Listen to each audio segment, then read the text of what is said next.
namni qoramuu waanuma jiru abdii hin kutatina. Namoonni qorumsa hedduu keessa jirtan, namni biyya ombaa jirtan dhugaadhaan osoo nama boochi kan deebisu ta'e booniitu deebi'a. Namni hunduu jireenya ofii keessa rakkina kan dhabe hin jiru. Namni rakkatee hin beekne hin jiru. Namni qorumsa hin qabne hin jiru. Jireenyi biyya lafaa guutumaa guutuutti qorumsaan kan guutamteedha. Baay'een gaddee, baay'ee natti dhaga'ame.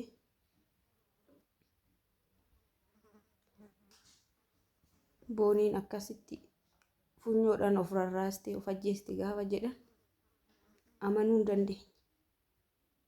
Maaliif nama cimtuu, nama waan guddaa keessa taree arraba nama hedduu danda'ee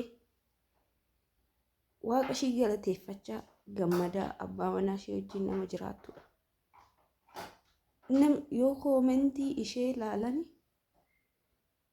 namni hundi waanuma bakka ishee arrabsuudhaaf kaardii guuttatu yookiin immoo paakeejii bitatu fakkaata. Garuu nama cimtuu turte ani bor guddadheen bakka guddaa taa'ee akka boonii kanatti jireenya bareedaa wayiin jiraadha. Har'a bakka hin jiru kana yookiin immoo bakka irra jiraachaa jiru kana ol ka'een bakka guddaan jiraadha yookiin immoo iddoo guddaan gaadhee galman qaba. Ishii akka fakkeenyatti teechifadhee ture jechuudha. Ammallee anaaf fakkeenya, garuu akkanatti abdii kutachuu ishii baay'ee baay'ee na gaddisiise isa dhugaa.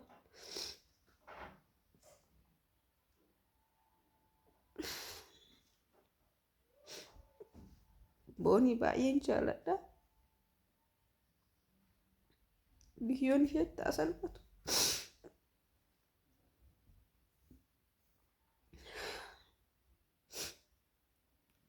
Dhugaadhaan osoo nama boochi kan deebisu ta'e booniitu deebi'a. Akkanatti isheen eegne waan abdii ishee kutachiisamu ishee qofaatu beeka. Waan ganaa ba'uus hin beeknu. Bas ani gadduma koo ibsachuudhaaf hin garana ba'ee hordoftoota kiyyaan illee warroota ishii jaalataniif illee jajjabinaan hawwaa. Namni ishee hin beekne hin jira yaadu. Namni hunduu jireenya ofii keessa rakkina kan dhabe hin jiru. Namni rakkatee hin beekne hin jiru. Namni qorumsa hin qabne hin jiru. Jireenyi biyya lafaa guutumaa guutuutti qorumsaan kan guutamteedha. Gaaf gammaduu jira, gaaf kan immoo gaddatu jira. Wal keessa makaadha. Gaafa gaddi dhufu immoo nuti dubartoonni abdii kutanna. Biliis abdii hin kutatina. Har'i boruun ta'u. Namni wanti namatti achi as deemu kun wanni hin dabarre isinitti hin fakkaatina. Biliis jireenya irratti nafsee rabbiin nuu kenne kanarratti gaafa murteessitan amboru rabbiin maal naan jedhaa kan ofii isaatii yaadee naaf uume kana gaafa irratti murteessee harka kootiin dabarsu inni na uume maal naan jedhaa natti gaddaa jedhaati yaada. Maaliif har'a haga feetes qoramtu boru nama guddaa taata. Nama qorumsa keessa darbetu kaleessa isaa yaadatee gammachuutti illee dhufee haalaan gammaduu danda'a. Nama qorametu waa galateeffata. Nama qorumsa keessa darbetu rabbiin illee yaadata.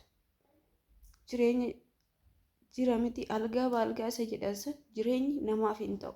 Namni akkasitti algaa baalgaa ta'ee fi waan hundi wal fuullee ta'ee fi tolee fi waan hundarra taa'e rabbi isaan beeku. Namni qabeenya warra isaatiin tujjaaree bakka itti tolee jiraate qabeenyi sun akkamitti akka dhufe hin beeku waan ta'eef haala ittiin qabatuu hin beeku. Kanaafuu namni qoramuu waanuma jiru abdii hin kutatina. Namoonni qorumsa hedduu keessa jirtan, namni biyya ombaa jirtan, mana namaa keessa dalagdan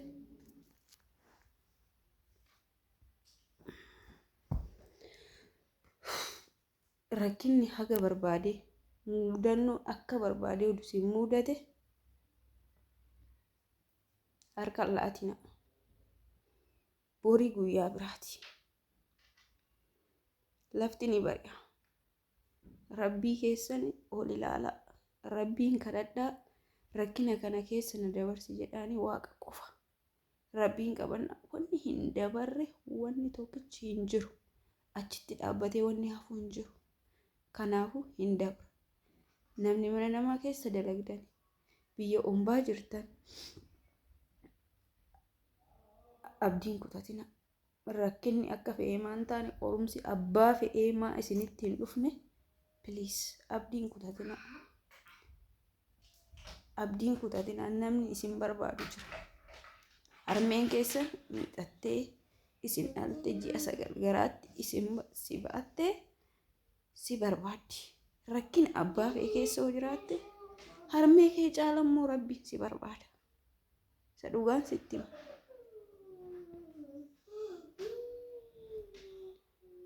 Booniidhaaf baay'een gaddee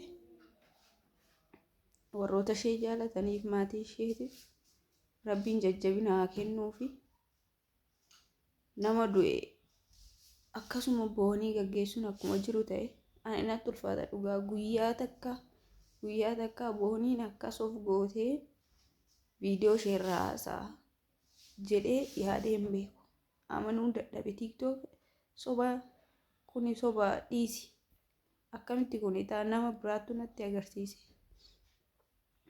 Fiqaaduun bakka ciisee jirutti TikTok oolchu laal booniin akkatti funyoodhaan of rarraasuuf deemteedhanii gallakkisan viidiyoo isheen argee kootu laalii. Sila boonimti kamiin hin jedhaan ishee jaakoo jettee dalagdu sanii abbaa manaa isheerra ciiste akkasitti sila dhiisi bakki kuni soba akkuma haasa'u nama bebbeekamoo meeqaa miidiyaa irratti ol baasanii du'e akkas maaloo jedhanii maqaa balleessan miti kuni soba dhiisiin jedhee daduma galgalaa deemu dubbiin dhugaa ta'aa dhufte. Amanuun dadhabeessa dhugaa. Ani kan jiru Adaamadha. Oduu wanti hundi haalli hundi mijataa ta'ee dhugaa qaamaan naqee bakkee isheen itti awwaalamtu san ga'ee boo'ee fi naa ba'ee nan barbaada. Akkasitti naaf ba'a ture. Garuu hojii isheetiin dalagaa isheetiin dubartii taatee waa hunda keessa dabartee as ga'uu isheetiin yoomiyyuu ni jiraatti. Maaliif fakkeenya dubartiiti ishiin bakka fakkeenya dubartii cimtuu turte. Dadhabdeetti waa hunda baattee dadhabdee bakka isheedhaa dabretti of dabarsite malee cimtuu turte. Ilmi namaa gisee dadhabuu qaba. Kun immoo murtoo gaarii miti. Murtoo gaariidha jechuu kiyyaa miti. Biyaas ilmoota akka godhattee duute natti hin dhaga'amu. Hagas hunda nama hin gaddisiisu ture maaliif sanyii ishee lafa keettee dabarteedha.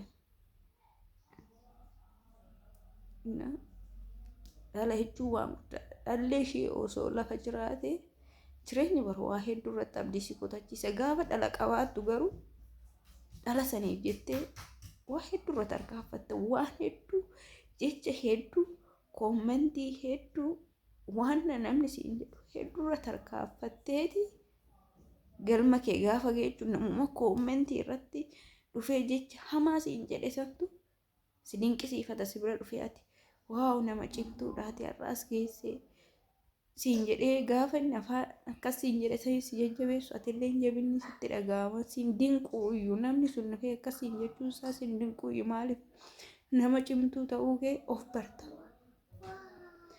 Namni koomentii irratti akkas naan jedheette koomentiidhaan of hin madaalina. Adaraa keessan warroonni rakkina keessa jirtan warroonni qoramtan obsaa. Wanni obsa caale hin jiru. Adaraa kanumaan isiniin jedha.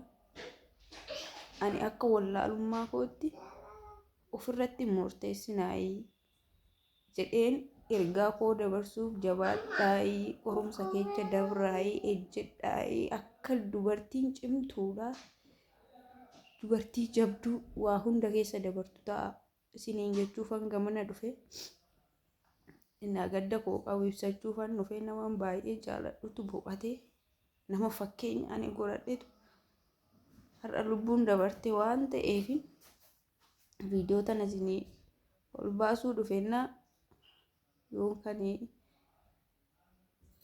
isinirratti nurratti boottee nurratti akkas jettanii gadda kiyya ibsachuudhaaf warri isin dabbarallee yoo jiraate dhiifama naa godhaa.